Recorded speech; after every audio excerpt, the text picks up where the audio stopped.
প্রিয় রংপুরবাসী, কেমন আছেন আপনারা? আওয়াজ দিয়ে বলেন, কেমন আছেন আপনারা? আপনাদের কণ্ঠের আওয়াজ প্রমাণ করবে আগামীর বাংলাদেশ কোরআনের বাংলাদেশ, আগামীর বাংলাদেশ ইসলামের বাংলাদেশ, আগামীর বাংলাদেশ আলেমদের বাংলাদেশ, আগামীর বাংলাদেশ টুপিওয়ালাদের বাংলাদেশ। কোন নাস্তিকদেরকে আমরা আর দেখতে চাই না, ইসলামকে পার্লামেন্ট পর্যন্ত নিয়ে যেতে চাই। রংপুরবাসী, আপনারা কি ভয় পাচ্ছেন?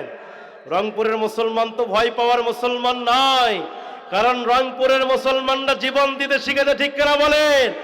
আপনাদের সেই রংপুরের আবু সাইদ গুলির সামনে দাঁড়িয়ে এক এক করে 4টি গুলি বুকের মধ্যে লেগেছে। আবু সাইদ দুনিয়া থেকে বিদায় করে প্রমাণ করেছে এই রংপুরের মুসলমান গুলি খেতে রাজি আছে, জীবন দিতে রাজি আছে, কোন বাতিলের কাছে মাথা আলাদা করতে রাজি নাই, মাথা আলাদা করতে রাজি নাই, ঠিক কিনা? রব্বুল আলামিন বলেন, কুনতুম খায়রা উম্মাতিন উখরিজাত লিন-নাসি তা'মুরুনা বিল মা'রুফ ওয়া তানহাউনা 'আনিল মুনকার ওয়া তু'মিনুনা বিল্লাহ।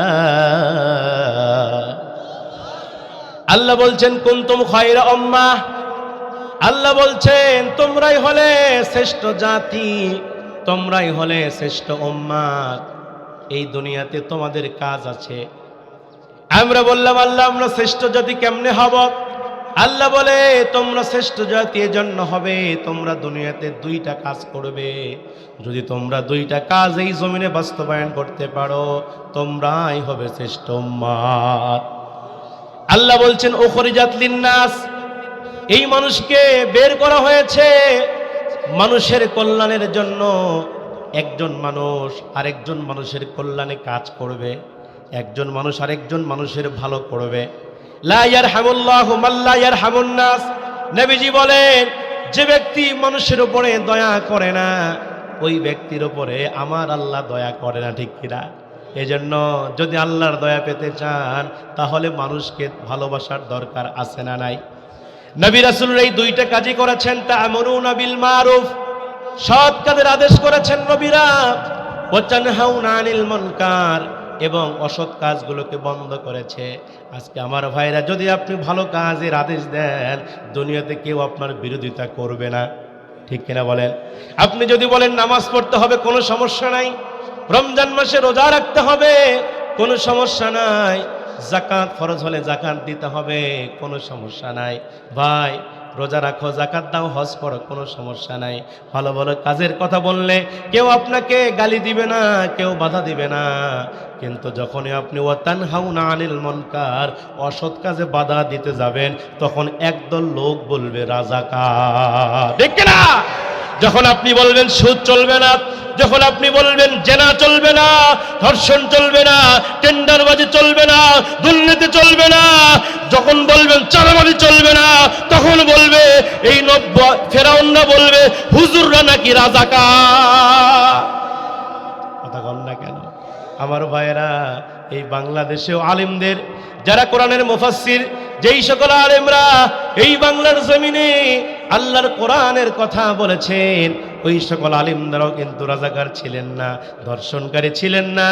শুধুমাত্র অসৎ কাজে বাধা দিতে গিয়া, আল্লাহর কথা বলতে গিয়া কোরআনের মুফাসসিররা জেলের মধ্যে বন্দী থাকতে হয়েছে, ঠিক কিনা?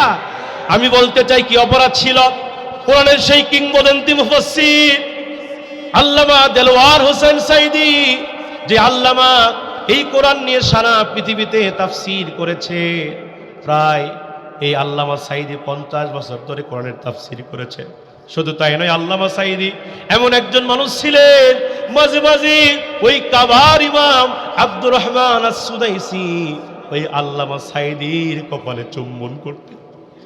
এত বড় একজন আল্লাহর ওলি ছিলেন আল্লামা সাইদি, যার মাহফিলে হাজার হাজার নয়, লক্ষ লক্ষ মানুষের সমাগম হতো। আল্লামা সাইদি আল্লাহর কোরআন হাতে নিয়ে বলতেন, এই লক্ষ লক্ষ জনতা আমি সাইদির আকর্ষণে আসে না, এই মানুষগুলো আসে আল্লাহর কোরআনের আকর্ষণে, ঠিক কিনা? কিন্তু সে আল্লামা সাঈদীকে মিথ্যা রাজাকারের ট্যাগ লাগিয়ে ধর্ষণকারী বানিয়ে ওই আল্লামা সাঈদীকে 13 বছর জেলের মধ্যে বন্দী করে ইনজেকশন পুশ করে আল্লামা সাঈদীকে হত্যা করেছে। কথা কোন ঠিক কিনা? যারা আল্লামা সাঈদীকে হত্যা করেছো, কোরিয়ান টুমরো তোমাদের বিচার বাংলার জমিনেই হবে, একটা কেউ ছেড়ে দেওয়া হবে না, ঠিক কিনা? আলেমদের অপরাধ ছিল। নবী রাসূলদের জীবনে আপনি পড়ে দেখেন, নবী হযরত ইব্রাহিম আলাইহিস সালামের জীবনী পড়ে দেখেন, যে ইব্রাহিম আলাইহিস সালাম ছিলেন আমাদের জাতির পিতা। কোরআন বলছে মিল্লাতা আবিকুম ইব্রাহিম হুয়া সাম্মাকুমুল মুসলিমিন। এই মুসলিম মিল্লাতের জাতির পিতা হলো ইব্রাহিম আলাইহিস সালাম, যিনি কালেমার দাওয়াত দিয়েছেন, এক আল্লাহর কথা বলেছেন। এক আল্লাহর কথা যখন তিনি বললেন, ওই সময় নমরুদ তিনি খেপে গেলেন, নমরুদ রাগান্বিত হয়ে গেল। আর বলছি ইব্রাহিম, তুমি তোমার দাওয়াতকে বন্ধ করে ফেলো, আমি তোমার রব, তুমি আমারে রব মানো। ইব্রাহিম ডাক দিয়ে বলছেন, কখনো এটা সম্ভব নয়, আমি তোমার রব মানতে পারবো না, আমি আমার কালেমার দাওয়াত ছাড়তে পারবো না, ওই আল্লাহর কথা আমি ছাড়তে পারবো না। এই কথা যখন ইব্রাহিম বলল, এমন সময় নমরুদ রাগান্বিত হয়ে গেল। নমরুদ সিদ্ধান্ত নিয়ে ফেলল, ইব্রাহিমকে আগুনে পুড়িয়ে মেরে ফেলব, আগুন জ্বালা, আগুন প্রজ্বলিত করো। ইব্রাহিম আলাইহিস সালামকে মারার জন্য এবার আগুন প্রজ্বলিত করা হলো, দাউ দাউ করে আগুন জ্বলতেছে। ইব্রাহিম আলাইহিস সালামকে এবার চরকের উপর উঠানো হলো, চরকের উপর উঠায়া ইব্রাহিমকে আগুনের মধ্যে ফেলে দেওয়া হলো। ইব্রাহিম আলাইহিস সালাম তিনি আগুনের মধ্যে নিক্ষিপ্ত হলেন। এমন সময় দুইজন ফেরেশতা নিয়ে আল্লাহর খলিল হযরত ইব্রাহিম আলাইহিস সালামকে ডাক দিয়ে বলছেন, ও আল্লাহর খলিল ইব্রাহিম, আমরা ফেরেশতা আপনার সাহায্যকারী হতে চাই, আমরা আপনাকে সাহায্য করতে চাই, আপনি যদি বলেন। এই কথা যখন ফেরেশতারা বলল, ইব্রাহিম আলাইহিস সালাম ডাক দিয়ে বলছেন, ও আল্লাহর ফেরেশতা, আমি তোমাদের কাছে সাহায্য কেন চাইব, তোমাদের কাছে সাহায্য প্রার্থনা কেন করব, যে আল্লাহর দাওয়াত দিতে গিয়া আমি ইব্রাহিম আজকে আগুনের মধ্যে নিক্ষিপ্ত হয়েছে, আগুনের মধ্যে ফেলে দেওয়া হয়েছে। ওই আল্লাহ কি আসমান থেকে আমাকে দেখে না? ওই আল্লাহ কি আমাকে আসমান থেকে দেখে না নাকি? এই কথা যখন ইব্রাহিম বললেন, আল্লাহ পাক মুহূর্তের ভিতরেই ওই আগুনকে লক্ষ্য করে বললেন, কুল্লা ইয়া নারু কুনি বারদাও ওয়া সালামান আলা ইব্রাহিম। আল্লাহ আগুনকে বলছে, আগুন তুমি ইব্রাহিমের জন্য শীতল হয়ে যাও। আল্লাহু আকবার বলেন। তাহলে নবীর আল্লাহ দাওয়াত দিয়েছেন, বাতিলের কাছে মাথা নত করেছে নাকি? শুধু নবী ইব্রাহিম একাই নয়, এই সৎ কাজের আদেশ করেছেন। এই কোরআনে আরেকজন নবীর কথা আমরা পেয়েছি, যেই নবীর কথা প্রায় বারবার আল্লাহ বলেছেন। নবীর নাম কি? মুসা। মুসা নাম কি? মুসা। তিনি কিন্তু আমাদের নবী ছিলেন না, তিনি ছিলেন বনি ইসরায়েলের নবী, ঠিক কিনা? এই নবীর কথা কিন্তু কোরআন আল্লাহ বেশি বলেছেন। তার মানে আমার ভাইয়েরা, এই মুসা নবীর যে কর্মকাণ্ডগুলো, মুসার সঙ্গে যে ফেরাউনের ঘটনাগুলো, যেখানে যে কথাগুলো হয়েছে, আল্লাহ এই কথাগুলোকে উম্মতে মুহাম্মাদির জন্য, শিক্ষার জন্য কোরআনে লিপিবদ্ধ করেছেন। আল্লাহু আকবার। এই নবী মুসা আলাইহিস সালাম, পৃথিবীতে প্রায় অনেক নবী আসছেন, কিন্তু তাফসীরে আমরা পেয়েছি যত নবী রাসূল এই পৃথিবীতে এসেছেন, তাদের ভিতরে দুইজন নবী সবচেয়ে বেশি চালাক ছিল। কয়জন নবী? দুইজন নবী খুব চালাক। তার মধ্যে এক নম্বর ছিল নবী হযরত সুলাইমান আলাইহিস সালাম, আর দ্বিতীয় নম্বর যিনি চালাক নবী ছিলেন, তার নামই হলো নবী মুসা। আল্লাহু আকবার কোন। তিনি মাঝে মাঝে আল্লাহর সঙ্গে কথা বলতেন, তুর পাহাড়ে গিয়া মাঝে মাঝে আল্লাহর কাছে যেতেন, যে আল্লাহর সঙ্গে গল্প করতেন। এমন গল্প করতেন যেমন দুই বন্ধু যেমন এক জায়গায় হলে যেমন মজা করে গল্প করে, তো মুসা তেমন ছিলেন। আল্লাহর সঙ্গে এত মহব্বত, এত ভালোবাসা, বন্ধুর মতো গল্প করতে। আল্লাহু আকবার। একদিন মুসা আলাইহিস সালাম আল্লাহর সঙ্গে গল্প করতে করতে আল্লাহকে ডাক ডাক, আল্লাহ, আমি মুসা এমন 3টা কাজ করতে পারি, আপনি আল্লাহও পারেন না। আল্লাহ কয়, মুসা, চালাক হওয়া ভালো, কিন্তু বেশি চালাক কিন্তু ভালো নয়। আল্লাহু আকবার কর। মুসা ডাক ডাকে, আল্লাহ, আমি যা বলি সত্যই বলি। আল্লাহু আকবার কবেন না? আল্লাহ তখন ডাক ডাকে, এ মুসা, কি এমন 3টা কাজ তুমি পারো আমি পারি না, জানতে চাই। মুসা ডাক ডাকে, আল্লাহ, 1 নম্বর হলো আমি মুসা খাইতে পারি, আপনি আল্লাহ খাইতে পারেন না। আল্লাহু আকবার কবেন না? আল্লাহ কি খায়? খাবারের প্রয়োজন আছে, কিন্তু মুসা খায় কিনা? মুসা সকালে খায়, দুপুরে খায়, রাতে খায়, কিন্তু আল্লাহ কি খায়? আল্লাহ খাওয়া থেকে পবিত্র। 2 নম্বর মুসা কয়, আল্লাহ 2 নম্বর হলো আমি মুসা ঘুমাইতে পারি, কিন্তু আপনি আল্লাহ ঘুমাইতে পারেন না। আল্লাহ কি ঘুমায়? কোরআন বলছে লা তাখুযুহু সিনাতু ওয়ালা নাওম, আল্লাহর ঘুমও নাই, আল্লাহর তন্দ্রাও নাই। কিন্তু মুসা ঘুমাই কিনা? আমরা ঘুমাই কিনা? আমরা ঘুমাই, মুসা নবী ঘুমাই, কিন্তু আল্লাহ ঘুম থেকে পবিত্র। এরপরে আল্লাহ বলছে মুসা 3 নাম্বার কি জানতে চায়? পয়গম্বর হযরতি মুসা আলাইহিস সালাম ডাক দিয়ে বলছে আল্লাহ 3 নাম্বার হলো আমি মুসা কোনো একদিন মরে যাব, কিন্তু আপনি আল্লাহ মরতে পারবেন না। আল্লাহ কি মরবে? সম্ভাবনা আছে। আল্লাহ তো হুয়াল হাইয়ুল কাইয়ুম, তিনি চিরস্থায়ী চিরঞ্জীব, কিন্তু মুসা মারা যাবে, মুসা মরবে।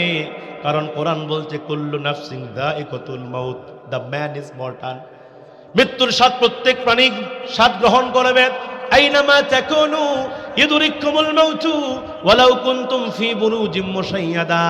আল্লাহ বলে দুনিয়ার মানুষ রে, তোমরা যেখানেই থাকো না কেন মৃত্যু থেকে রেহাই পাবে না।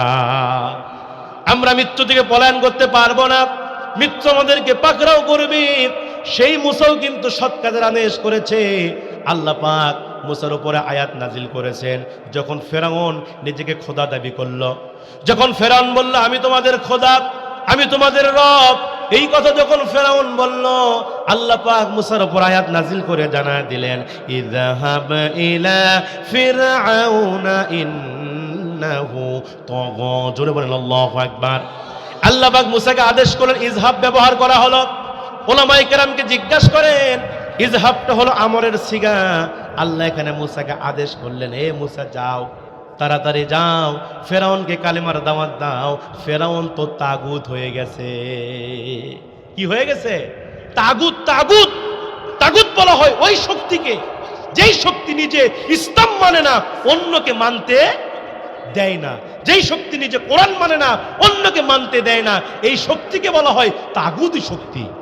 এরকম তাগুতি শক্তি আমার দেশে ছিল কিনা? যারা এখন ছিল কিনা? যারা নিজেরা ইসলাম মানে নাই, যারা ইসলাম মেনেছিল তাদেরকে নির্যাতনের স্টিম রোলার চালিয়েছিল। কথা বলেন ঠিক কিনা? এরকম ফেরাউন নিজেকে রব দাবি করলো, খোদা দাবি করলো। আনা রব্বুকুমুল আলা, সে বলল আমি তোমাদের খোদা। তখন আল্লাহ মুসাকে বলে, মুসা তুমি যাও, ফেরাউন সে সীমা লঙ্ঘন করেছে, তুমি তাকে ফিরিয়ে নিয়ে আসো, দাওয়াত দাও, তাকে দিন বুঝাও, ইসলাম বুঝাও, আল্লাহ বুঝাও, রসুল বুঝাও। এবার সাইয়্যিদিনা হযরতে মুসাকে যখন এইভাবে আল্লাহ বললেন, মুসা তখন ডাক থাকে, আল্লাহ দাওয়াত তো দেবো ঠিক আছে, কিন্তু আমার জিহ্বা তোতলা। জিহ্বা কি? আল্লাহ আমার জিহ্বা তোতলা, আমি কথা বলতে গেলে আটকে যাই, আর আমি আটকে যাওয়ার কারণে আমার মেজাজ এমনি গরম হয়ে যায়। আল্লাহু আকবার কোন। কারণ তোতলা মানুষের রাগ কম না বেশি? দেখবেন আপনাদের এলাকার মধ্যে যে ছিল তোতলা, ওই খেলে তু তু তু তু তু, কথা কন না কেন? ওই তু তু করতে করতে ওর হাতের কাম তল দিয়ে হয়ে যায়। কথা কন ঠিক কিনা? তো মুসা বলতেছে, আল্লাহ আমি কথা বলতে গেলে আটকে যাই, আমি দাওয়াত দিব কেমনে? আগে আপনি আমার কণ্ঠ ভালো বানায় দেন। আল্লাহ কয়, মুসা যা, তোর কণ্ঠ ভালো বানায় দিলাম। আরো আস্তে কোন সুবহানাল্লাহ। আল্লাহ কয়, মুসা তোর কণ্ঠ ভালো বানায় দিলাম। শুধু এখানেই নয় মুসা, তোর ভাই হারুনকে আমি আল্লাহ এই মুহূর্তে নবুয়ত দান করলাম। মুসা আলাইহিস সালাম খুশি হয়ে গেলেন, আল্লাহ আমার কণ্ঠ ভালো বানাইলেন। রব্বি ইশরাহলি সাদরি ওয়া ইয়াসসিরলি আমরি ওয়াহলুল উকদাতাম মিন লিসানি ইয়াফকাহু কাওলি। এগুলো আছে না কোরআনে? মুসা আলাইহিস সালাম কণ্ঠ ভালো হয়ে গেল, ভাই নবী হয়ে গেল সাইয়্যিদিনা মুসা আলাইহিস সালাম। এবার তিনি বুক ভরা দরদ নিয়ে, বুক ভরা কি নিয়ে? যারা দায়ীর আল্লাহ হয় এদের কলিজায় থাকে বুক ভরা দরদ, ঠিক কি না? আমার নবী যখন দাওয়াত দিয়েছেন, আবু জেহেলকে দাওয়াত দিয়েছেন, এরপরে অন্যান্য আবু লাহাব, ওয়ালিদ ইবনে মুগিরা, এদেরকে যখন দাওয়াত দিয়েছেন, রাসূলকে শত্রু তো মনে করে গিয়েছিলেন। রাসূলের কলিজায় ছিল বুক ভরা দরদ, নবীজির কলিজায় ছিল বুক ভরা মায়া, যে আমার চাচা আবু জেহেল কালিমা পড়ে মুসলমান হয়ে যাবে, জান্নাতি হয়ে যাবে। শুধু তাই নয়, আমার নবীজি এত দয়ার নবী ছিলেন, নিজেরা আপন চাচা আবু তালেব, যে আবু তালেব রাসূলকে নিজের সন্তানের চাইতে বেশি ভালোবাসতেন। বাড়িতে ভালো খাবার রান্না হলে আবু তালেব আমার রাসূলকে আগে খাওয়াতেন। বাজারে গিয়েছেন পোশাক কিনবে, আবু তালেব আমার নবীজির জন্য আগে পোশাক কিনতেন। আল্লাহু আকবার বলেন। এত ভালোবাসছেন আবু তালেব আমার রাসূলকে। সে আবু তালেব যেদিন মারা যাবে, মৃত্যু শয্যায় শায়িত, ওই সময় রাসূল বলছে, চাচা আপনি তো আমাকে আপনার জীবনের চাইতে বেশি ভালোবেসেছেন। চাচা আপনি মরে যাবেন, কিন্তু আমি দেখতে পাচ্ছি আপনার ঈমান না থাকার কারণে আপনি জাহান্নামে যাবেন। চাচা আপনি একটা বারের শুধু জন্য পড়েন লা ইলাহা ইল্লাল্লাহ, শুধু এতটুকু পড়েন, মুহাম্মদ রাসূলুল্লাহ আপনাকে পড়তে হবে না। ও চাচা আমি কথা দিচ্ছি কিয়ামতের ময়দানে আল্লাহর সঙ্গে ঝগড়া করে হলেও আমি রাসূল আপনাকে জান্নাতে নিয়ে যাব। এই কথা যখন আমার নবীজি বললেন, আবু জাহেল, ওলীদ ইবনে মুগীরা, আবু লাহাব, আস ইবনে ওয়াইল, এই মক্কার বড় বড় লিডাররা আবু তালেবকে বলছে, আবু তালেব তুমি কি মরার ভয়ে কালেমা পড়বা? তুমি কি মরার ভয়ে বাপ-দাদা ধর্মকে পরিত্যাগ করবা? এই কথাগুলো যখন এই কাফেররা বলল, আবু তালেব তখন কালেমা পড়লেন না, তিনি দুনিয়া থেকে বিদায় নিয়ে চলে গেলেন। আল্লাহ পাক মুহূর্তের ভিতরে আয়াত নাজিল করে জানায় দিলেন, ইন্নাকা লা তাহদি মান আহবাবতা ওয়ালাকিন্নাল্লাহ ইয়াহদি মান ইয়াশা। আল্লাহ পাক নবীকে লক্ষ্য করে বলছেন, নবী আপনি যাকে চাইবেন তাকে হেদায়েত দিতে পারবেন না, আমি আল্লাহ যাকে হেদায়েত দিবেন কে? তবে ভাইরা আমার, হেদায়েত পেতে গেলে আবু জেহেল মার্কা ঈমান নিয়ে আবু জেহেল মার্কা লোক হয়ে যদি কোরআন শোনেন হেদায়েত পাবেন না। কোরআন শুনতে হবে আবু বকরের মতো মন নিয়ে, ঠিক না বলেন? আবু বকর কোরআন শুনেছে, আবু জেহেল তোমার মতো মুনাফিকের জান্নাত আল্লাহ রাখে না, কথা কোন ঠিক কিনা? জান্নাত পেতে গেলে আবু বকরের মতো ঈমান আনা লাগবে, ঠিক কিনা? মুসলমান ভাইয়েরা গভীর মনোযোগ, যেহেতু আমার সময় কম আমি লম্বা আলোচনা করতে পারবো না ভাইয়ের আমার, আমি টপিক ভিত্তিক কথা বলবো। যেহেতু অল্প সময় কোরআন বোঝাচ্ছি আপনাদেরকে, ইসলাম বোঝাচ্ছি, নবীরা কেমনে দাওয়াতি কাজ করেছেন। এবার সাইয়্যিদের হযরত মুসা আলাইহিস সালাতু ওয়াস সালাম তিনি এবার বুক ভরা দরদ নিয়া এবার এক পা দু পা করতে করতে তিনি ফেরাউনের রাজ দরবারের মধ্যে ঢুকে বললেন। ফেরাউন রাজ সিংহাসনে বসে আছে, সাইয়্যিদিনা হযরত মুসা আলাইহিস সালাম তিনি এবার ফেরাউনকে লক্ষ্য করে বললেন, ও ফেরাউন তুমি এই মুহূর্তে পড়ে নাও লা ইলাহা ইল্লাল্লাহ মুসা কালিমুল্লাহ, এক আল্লাহকে রব বলে স্বীকার করে নাও, আর আমি মুসাকে নবী বলে স্বীকার করে নাও। যদি আল্লাহর উপর ঈমান আনতে পারো আর আমি মুসার উপর ঈমান আনতে পারো, ফেরাউন তোমার মরতে দেরি হবে কিন্তু জান্নাতে যাইতে দেরি হবে না। এই দাওয়াত সাইয়্যিদিনা হযরতে মুসা আলাইহিস সালাম যখন ফেরাউনকে দিতেছিল, এই দাওয়াত ফেরাউনের কানে পৌঁছে গেলেন। এই দাওয়াত পাওয়ার সঙ্গে সঙ্গে এবার ফেরাউন ডাক দেখো, এই মুসারে তোর দাওয়াত বন্ধ করে দে। ফাকালা আলা রাব্বুকুমুল আলা, আমি তোর বড় খোদা। নাউজুবিল্লাহ, কাল বাড়ির যা কোয়েন আর আস্তে কোন নাউজুবিল্লাহ। ফেরাউন ডাক দেখো, এই মুসারে আমি তোর খোদা, তুই কিসের দাওয়াত দেস? কোন রবের দাওয়াত দেস? তোর রব তো আমি তোর প্রতিপালক, আমি তোর প্রভু, আমাকে রব বলে স্বীকার করে নে। এবার মুসা ডাক দেখো, তুমি কিসের খোদা? তুমি তো হুদা, কথা কর না গা, তুমি কিসের খোদা? তোমার আমি খোদা মানি না, আমার রব তো আল্লাহ, যিনি হুয়াল হাইয়ুল কাইয়ুম, যিনি চিরস্থায়ী চিরঞ্জীব, তিনি তোমার একমাত্র রব। আমি ওই আল্লাহ ছাড়া দুনিয়ার কোনো মানুষকে রব হিসাবে মানি না। নবীরা রব মেনেছেন কাকে? এবার সাইয়্যিদিনা হযরত মুসা আলাইহিস সালাম যখন এই কথা বললেন, তাফসীর ইবনে কাসিরের বর্ণনা, মুফাসসিরিনে কেরাম এইভাবেই বর্ণনা করছেন। এবার মুসা যখন বলছেন আমার রব আল্লাহ, ফেরাউন আরো রাগান্বিত হয়ে গেল। ফেরাউন রাগান্বিত হবার পরে মুসাকে লক্ষ্য করে বলছে, মুসা তুই যদি আমার রব হিসাবে না মানিস, আমার রব না মানিস, তাহলে এই মুহূর্তে আমি তোর হত্যা করে ফেলবো, তোরে দুনিয়া থেকে বিদায় করে ফেলব। হযরত মুসা আলাইহিস সালাম তখন ডাক দিয়ে বলছেন, ও ফেরাউন তুমি যতই আমারে মারার চেষ্টা করো না কেন, আমার রব আমারে বাঁচাবে। বাঁচানোর মালিককে, মারার মালিককে। আল্লাহ যদি কাউরে বাঁচাতে চায় দুনিয়ার কোন মানুষ তারে মারতে পারবে নাকি? জোরে বলেন, মারতে পারবে নাকি? আর আল্লাহ যদি কাউরে মারতে চায় ওরে রান্না করা ভাত খাইতে দেয় না, কথা কন না কেন? এবার সাইয়্যিদিনা মুসা বলছে, ও ফেরাউন তুমি যতই আমারে মারার চেষ্টা করো না কেন, আমার রব আমারে বাঁচাবে। যে আল্লাহ পাক নবী ইব্রাহিমকে বাঁচিয়েছেন ওই আল্লাহ এখনো আছে, ওই আল্লাহ আমাকে সাহায্য করবে, আল্লাহ আমারে বাঁচাবে। এই কথা যখন সাইয়্যিদিনা মুসা বলছেন, আমার মুসলমান ভাইয়েরা মুহূর্তের ভিতরে ফেরাউন আরো রাগান্বিত হয়ে গেল, স্ট্রং ভাবে রেগে গেলেন। আর তিনি মনে মনে সিদ্ধান্ত নিল, এই মুহূর্তে আমি সৈন্য তৈরি করে মুসাকে আক্রমণ করব, একে দুনিয়া থেকে বিদায় করে ফেলব। এবার ফেরাউন কি করলেন, তিনি হাজার হাজার সৈন্যবাহিনী তৈরি করলেন। হাজার হাজার সৈন্যবাহিনী তৈরি করবার পরে সাইয়্যিদিনা মুসা নবীকে মারবেন।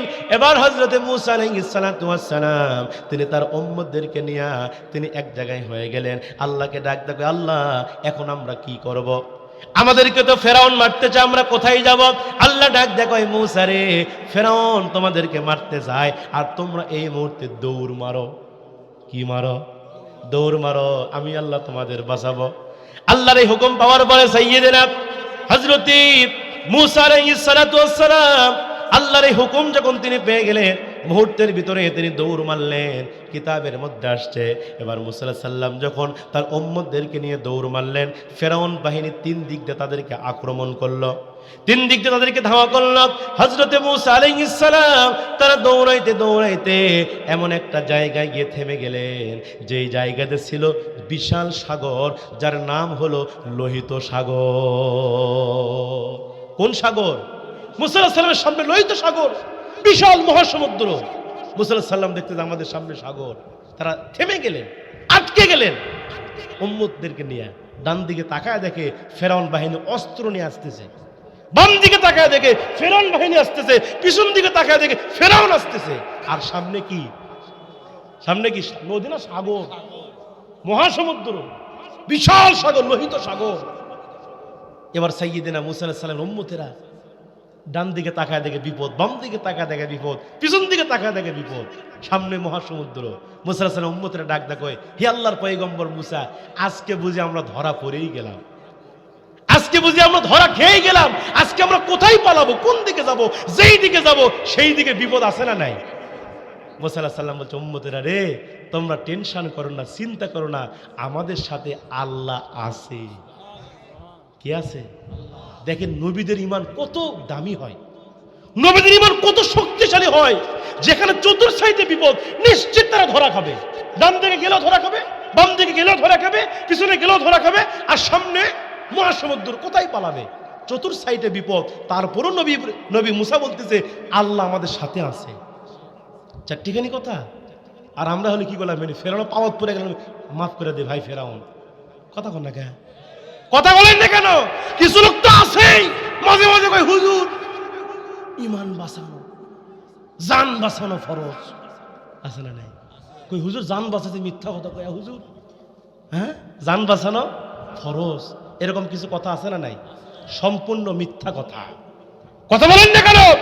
জান বাঁচানো ফরজ নয়, আমি বলি ইসলামের জন্য, দ্বীনের জন্য জান দেওয়া ফরজ। ঠিক কিনা বলেন? নবীর সাহাবীরা কি জান বাঁচাইছেন মিথ্যা কথা বইলা? না, জান দিয়েছেন। নবীরা জান দিয়েছেন। স্ত্রীর কথা চিন্তা করে নাই, সন্তানের কথা চিন্তা করে নাই, নাতির কথা চিন্তা করে নাই। যখন ডাক দিয়েছেন লাব্বাইক ইয়া রাসূলুল্লাহ, আমি হাজির আছি, আমি হাজির আছি, আল্লাহু আকবার বলেন। তার ইসলামের জন্য জান দিয়েছেন, মাল দিয়েছেন। আর আমরা বলি জান বাঁচান ফরজ। কথা বলেন না কেন? নবী মুসা আলাইহিস সালাম বলছে, উম্মতেরা টেনশন করো না, আল্লাহ আমাদের সাথে আছে। যে আল্লাহ পাক নবী ইউনূস আলাইহিস সালামকে মাছের পেটে বাঁচাইছেন, ওই আল্লাহ আমাদেরকে সাহায্য করবে। আল্লাহু আকবার বলেন। ঈমান কারে বলে দেখেন, ঈমান কারে বলে। এবার সাইয়্যিদিনা হযরতে মুসা আলাইহিস সালাম উম্মতদেরকে এইভাবে ঈমান বুঝাচ্ছে, তাদেরকে সান্ত্বনা দিচ্ছে, উম্মতেরা রে, তোমরা টেনশন করো না, চিন্তা করো না, আল্লাহ আমাদের সাথেই আছে। যে আল্লাহ পাক নবী ইব্রাহিমকে ওই আগুনের মধ্যে বাঁচিয়েছেন, যে আল্লাহ পাক নবী ইউনূস আলাইহিস সালামকে মাছের পেটে বাঁচিয়েছেন, ওই আল্লাহ আজও আছে, ওই আল্লাহ আমাদেরকে সাহায্য করবে। ওই আল্লাহ আসমান থেকে আমাদের সাহায্যকারী হয়ে যাবেন।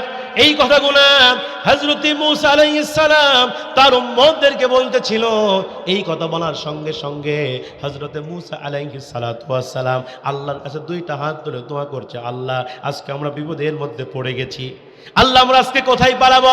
ডান দিকে গেলেও ধরা খাবো, বাম দিকে গেলেও ধরা খেয়ে যাব, পিছন দিকে গেলেও ধরা খাবো, সামনে লোহিত সাগর, আল্লাহ আপনি আসমান থেকে সাহায্য নাজিল করেন। এই কথা যখন মুসা আলাইহিস সালাম বলতেছিল, আল্লাহ ডাক দেখ, মুসা রে তোর হাতে ওইটা কি দেখা যায়? মুসা কয় আসা। আসা মানে কি? মুসা ডাক দেখ, আল্লাহ আমার হাতের মধ্যে আছে লাঠি, আমার হাতের মধ্যে আছে আসা, আল্লাহ পাক মুহূর্তের ভিতরে হযরতে মূসাকে লক্ষ্য করে বলছেন, মূসা তোর হাতের মধ্যে যে লাঠি দেখা যায় ওই লাঠি দিয়ে তুই কি করিস? মূসা সঙ্গে সঙ্গে বলে, আল্লাহ আমি দুইটা কাজ করি। কয়টা কাজ করে? মূসা আলাইহিস সালাম লাঠি দিয়ে দুইটা কাজ করে। আল্লাহ পাক আবার প্রশ্ন করছে, মূসা তুমি ওই লাঠি দিয়ে কি দুইটা কাজ করো জানতে চাই। আল্লাহর পয়গম্বর হযরত মূসা আলাইহিস সালাম ডাক দেখো, আল্লাহ এক নম্বরে এই লাঠি দিয়ে আমি মূসা প্রত্যেকদিন বকরির জন্য পাতা পারি। কি পারে? পাতা পারে। মানে এত বড় একজন নবী হয়ে কিসের পাতা পারে ভাই? এ কথা বল না, কিসের পাতা পারে? বকরির পাতা পারে। তাহলে এত বড় একজন নবী হয়ে বকরির যদি পাতা পারে, আচ্ছা বলেন তো বকরির পাতা কে পারে? যার ঘরে বকরি আছে। কথা বল না কেন? আমার বাড়িতে বকরি থাকলে আমি না বকরির পাতা পারবো? তাহলে মুসা নবী যদি লাঠি দিয়ে বকরির পাতা পারে, তার মানে বোঝা যায় মুসার বাড়িতে বকরি ছিল, মুসা ছিল বকরির রাখাল। আল্লাহু আকবার কোন! আরে এত বড় একজন নবী হয়ে বকরির রাখাল। আমি আরেকটা কথা মাঝে মাঝেই বলি, আচ্ছা বলেন তো নবীরা কি শুধু নবী ছিলেন নাকি তারা নেতা ছিলেন? কথা বল না কেন? নবীরা কিন্তু শুধু নবী না, যেই গোত্রে আসছেন ওই গোত্রের নেতা, ওই কওমের নেতা, ওই জাতির নেতা। তাহলে এত বড় একজন নেতা যদি বকরি চড়াবার পরে, আর আমার দেশের নেতারা কি করে? কথা বল না কেন? এই জন্য আমি প্রায় মাহফিলগুলোতেই বলে থাকি, যারা নেতাগিরি করবার চায় ওদের কাকে 10-12টা বকরি কিনে দেন। ওই যদি বকরি ছড়াবার পরে জনগণের নেতাগিরি করবে, কারণ বকরি ছড়ানো সহজ কাম না কঠিন কাম? হে কথা বল না কেন? যার বাড়িতে বকরি আছে ওই টের পাচ্ছে। আপনি বকরিকে যখন গোসল করাতে নিয়ে যাবেন, আপনি টানবেন এই দিকে, ও সারা মারা খালি পিছন দিকে। কথা বল না কেন? কিন্তু এই 16 বছর 17 বছর ধরে আমার দেশের এই নেতারা কি বকরি চড়াচ্ছে? যখন বকরি চড়াইছে, আরে বকরি চড়ান তো দূরের কথা, ওই সকল নেতাদের খাটের তলে তেলের বস্তা পাওয়া যায়। ঠিক কেনা ধরে বলে কত নেতা দেখছে আমার দেশে। এই যে নেতার সাইজ হাইব্রিড, যাদের নেতা। কি নেতা ভাই? এলে দেশি হলে হাইব্রিড, এদের দাড়ি নাই, খালি মোষ। কি ভাই? সেই মোষ, সেই সাইজ কি মোষে, আর খালি পেট বড়। যখন কি বড়? গরিবের চাল ডাল গম খাইতে খাইতে পেট বড় করছে, ওর পেট দেখে মনে হয় 6 মাসের পোয়াতি। কি করছেন ভাই? হ্যাঁ কত? 6 মাসের পোয়াতি। দুই নেতা যদি কোলাকুলি করবার চায়, পেটে পেটে যদি মিলে যায়, ওই জীবনে বুক ঠেকাবার পারবে না। এ কথা বল না কেন? এরকম নেতা ছিল কিনা? এক ওয়াক্ত নামাজ পড়ে না। সামনে নির্বাচন আসলে নেতা সাহেব নামাজ ছাড়ে না। হয়তো এলাকায় ভালো, রংপুরের লোক তো হেভি ভালো। এলে আমাকে বগুড়ার কথা করছি ভাই। বোঝা যায়, বোঝা যায়, বোঝা যায়। এই সকল নেতারা এক ওয়াক্ত নামাজ পড়ে না, নির্বাচন সামনে আসলে নামাজ ছাড়ে না। ওরে বাবা, এই পাক্কা নামাজি আছে না নাই? এক আসরের নামাজ 4 বারও পড়ে। জীবনে গায়ে পাঞ্জাবি দেয়নি, গায়ে পাঞ্জাবি লাগায়। মাথায় টুপি, জীবনে নেতার মাথায় টুপি দেখিনি, মাথায় টুপি দেয়। আবার মাঝে মাঝে তসবি টিপে, দেখা মনে হচ্ছে জিবরাইলের খালাতো ভাই। এই কথা বল না কে? মাইকটা হাতের মধ্যে পাই নেই, খালি ওয়াদা। ভাই আমার বলেন, আমার যদি আপনারা আমাকে নির্বাচিত করেন, আমাকে জয়যুক্ত করেন, আপনাদের ওইটা করে দেব, আপনাদের সেইটা করে দেব, প্রয়োজনে সব করে দেব ভোট দিয়া। কি দিয়া ভাই? কি দিয়া? কি দিয়া? কিন্তু নির্বাচিত হওয়ার পরে জনগণকে রড দেয় না, খালি একাওয়ালা বল ঢুকায়। ঠিক কিনা বলে? ওই রকম নেতাকে আমরা আর দেখতে চাই? ওই রকম নেতা আমরা বাংলার জমিনে আর দেখতে চাই না। এই 54 বছর ধরে বহু নেতা দেখেছি, দাদার আইন দেখেছি, স্বামীর আইন দেখেছি, ভাবির আইন দেখেছি। এই আইন দিয়া এই দেশের মানুষের ভাগ্যের পরিবর্তন হয়নি। একটা বারের জন্য অল্প নেতা দেখতে চাই, ইসলামের দেখতে চাই। কারা কারা দিয়েছেন তো হাত আল্লাহকে দেখা দেন। দেন, দেখবি দেন।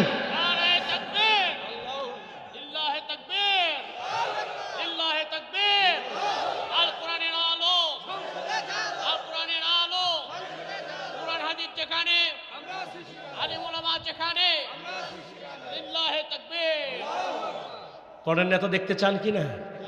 কোরআনের নেতা একটা বারের জন্য দেখেন, যারা বলে আল কোরআনের আমরা শাসন চাই, নামাজ ভিত্তিক, যাকাত ভিত্তিক অর্থনীতি চালু হবে, নামাজ প্রতিষ্ঠা হয়ে যাবে।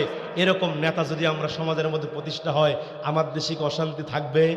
যারা বলেন থাকবে? সাইয়্যিদিনা মুসা ডাক দেখে, আল্লাহ লাঠি দিয়ে কয়টা কাজ করি? মনে আছে? মনে আছে? দুইটা কাজ করি। এক নম্বর কি? বকরির পাতা পারি। আল্লাহ ডাক দিয়ে বললেন, মুসা 2 নম্বর লাঠি দিয়ে কি করো?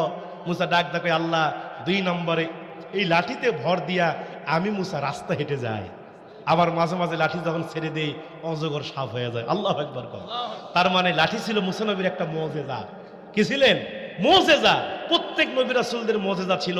যেমন নবী হযরতে সালেহ আলাইহিস সালামের মুজিজা ছিল হচ্ছে একটা উট। যেরকম কি ছিল? উট। আবার নবী হযরতে ঈসা আলাইহিস সালামের মুজিজা ছিল মানুষ যখন মারা যেত ওই মানুষকে তিনি জিন্দা করতে পারতেন। আল্লাহু আকবার বলেন। আর মুসা নবীর মুজিজা ছিল হচ্ছে লাঠি। আল্লাহ পাক ডাক দেয়, বলেন, মুসা তোমার হাতে যে লাঠি দেখা যায় ওই লাঠি দিয়া লোহিত সাগরে বাড়ি মারো। কি করো? বাড়ি মারো। মুসা ডাক দেয়, আল্লাহ বাড়ি মারলে কি হবে? আল্লাহকে, মুসা কথা কম কর, বাড়ি মারেই দেখ, আমি আল্লাহ কি বানাই দিই। আল্লাহু আকবার কর।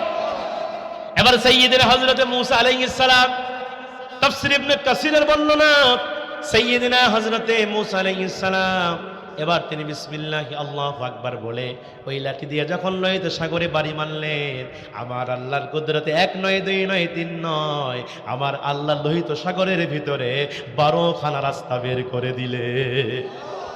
12টা রাস্তা আল্লাহ বের করে দিলেন। মুসা আলাইহিস সালাম খুশি হয়ে গেলেন। মুসা শুধু মুস্কি মুস্কি হাসে আর উম্মতকে বলে, উম্মতেরা দেখো আল্লাহ আসমান থেকে আমাদের জন্য সাহায্য করেছে। তোমরা তো হতাশ হয়ে গেছিলাম, তোমরা বলতেছিলে আমরা ধরা খেয়ে যাব। আমি বারবার বলেছি আল্লাহ আমাদের সাথে আছে, আল্লাহ আল্লাহ আমাদের সাথে আছে। বান্দার ষড়যন্ত্র যেখানে শেষ হয়ে যায় আল্লাহর কৌশল সেখানে শুরু হয়, ঠিক কিনা? আল্লাহ পাক আমাদেরকে আসমান থেকে সাহায্য করেছে। আল্লাহ আমাদেরকে পালাবার জন্য রাস্তা বের করে দিয়েছে। এবার হযরতে মুসা আলাইহিস সালাম তার উম্মতদেরকে নিয়ে রাস্তা দিয়ে রওনা করা শুরু করেছে। যাইতে যাইতে মুসা আলাইহিস সালাম তার উম্মতদেরকে নিয়ে লোহিত সাগরের একেবারে মাঝামাঝি চলে গেছে। মুসা আলাইহিস সালাম যখন মাঝ বরাবর চলে গেলেন, এমন সময় ওই ফেরাউনের যারা অনুসারী ছিল, ফেরাউনের যারা উম্মত ছিল, এরা ডাক দিয়ে কয়, হে খোদা ফেরাউন, এত সুন্দর রাস্তা কে বানালো? ফেরাউন কয়, আমি বানাইছি। নাউজুবিল্লাহ কবেন না। ফেরাউন ডাক দিয়ে কয়, আমি বানাইছি। যদি ফেরাউন এই কথা না বলে তাকে কেউ খোদা হিসেবে মানবে নাকি? এই জন্য তিনি বলছে আমি বানাইছি রাস্তা, আমি ছাড়া কে বানাবে? এইটা তো আমার ক্ষমতা, এটা আমার পাওয়ার। উম্মতেরা বড়ই চালাক, ডাক দেখো, ও খোদা ফেরাউন, আপনার যদি এত পাওয়ার হয়ে যায়, এত ক্ষমতা হয়ে যায়, তাহলে উদ্বোধন কিন্তু আপনাকে করা লাগবে। আগে কিন্তু আপনাকে যাওয়া লাগবে, আপনি যাবেন আগে আগে, আর আমরা উম্মতেরা যাবো পিছে পিছে। ফেরাউনকে যখন এই কথা বলা হলো, ফেরাউন মুহূর্তের ভিতরে বেকায়দায় পড়ে গেলেন আর মনে মনে চিন্তা করলেন 2টা। কয়টা? মনে মনে ফেরাউন 2টা চিন্তা করল। তাফসীর ইবনে কাসিরের বর্ণনা, 1 নম্বর চিন্তা করলো, যদি এই লোহিত সাগরের মাঝখানে যাওয়ার পরে 2 ধারের পানি যদি এক জায়গায় হয়ে যায় তাহলে আমি ফেরাউন শেষ। আর 2 নম্বর চিন্তা করলো, যদি এই মুহূর্তে এই রাস্তা দিয়ে রওনা না করি তাহলে কেউ আমারে খোদা মানবে, ক্ষমতার চেয়ার থাকবে। আগে চেয়ার বাঁচায়, পরে যা হয় হোক। কথা বল না কে? মাঝে মাঝে বলতে 41 সাল বন্ধ থাকবো, মনে হর বাপের ক্ষমতা। কথা বল না কেন? 41 সাল পর্যন্ত থাকার জন্য এই জনগণের উপর কত জুলুম করেছে, অত্যাচার করেছে।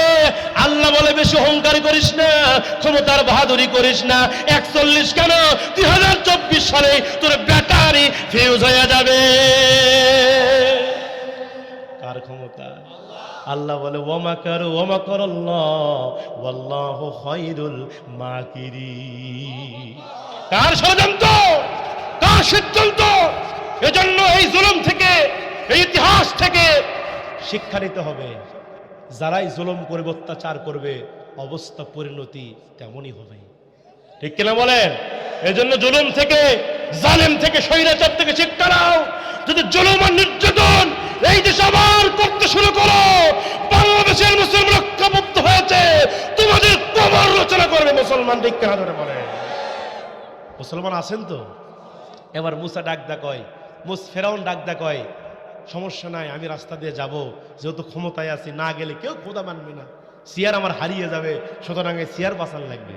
ফেরাউন ক্ষমতার চেয়ার টিকিয়ে রাখার জন্য তিনি এবার লোহিত সাগর রাস্তা দিয়ে রওনা করা শুরু করলেন।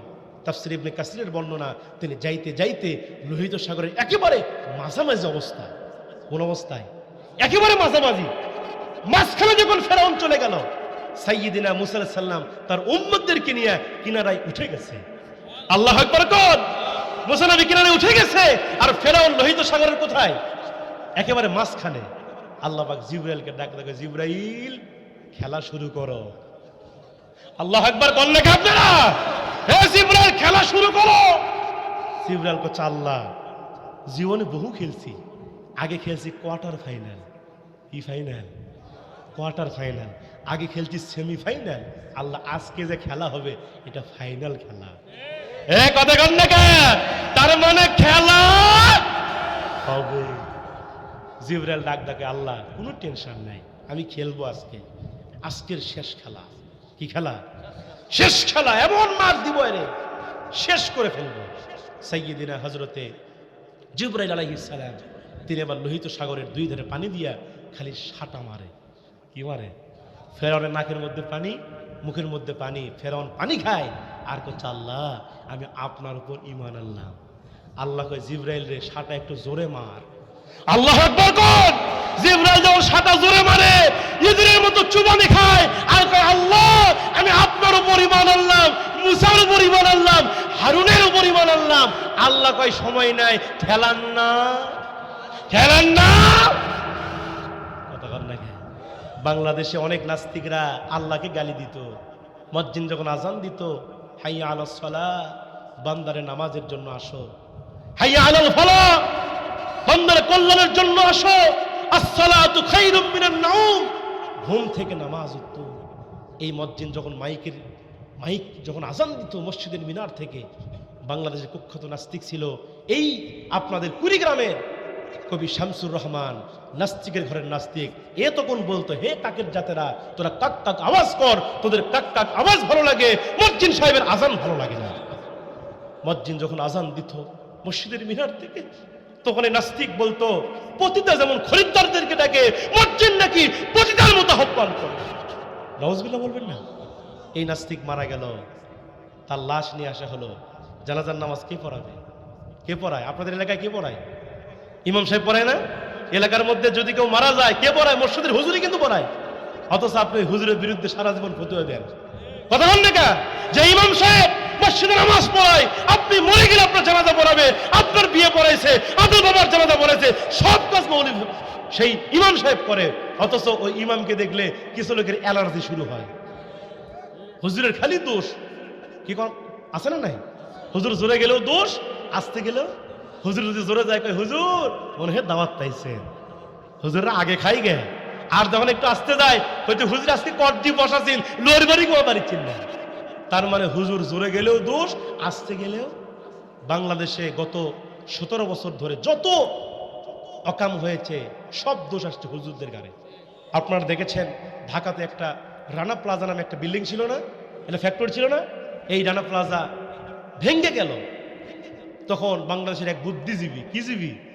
বুদ্ধিজীবী, মাথায় চুল নাই, আমাদের বগুড়ার ভাষায় বলি সাদে মাল নাই। কথা বল না গা?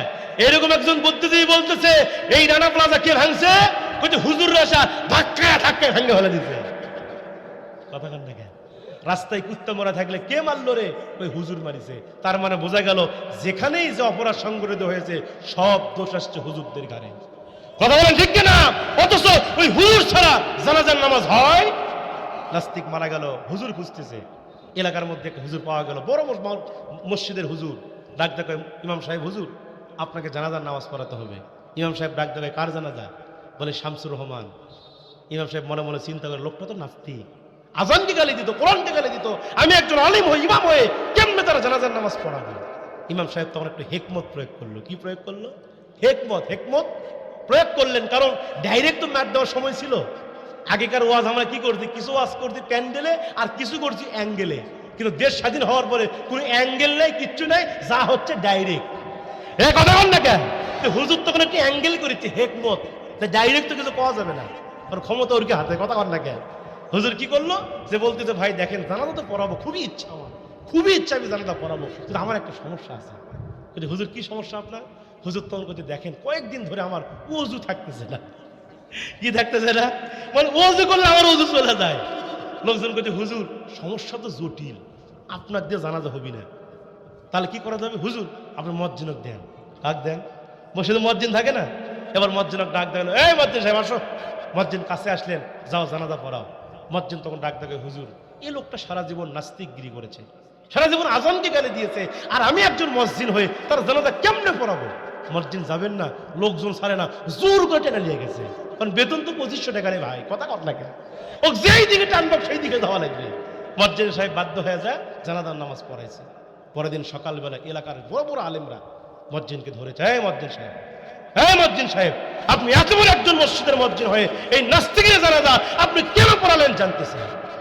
মসজিদ খালি মুসকি মুসকি হাসে, হুজুর ওস্তাদের মার হলো শেষ রাত্রিতে, জানাজা পড়াছে ঠিক আছে, কিন্তু ওযু করিনি।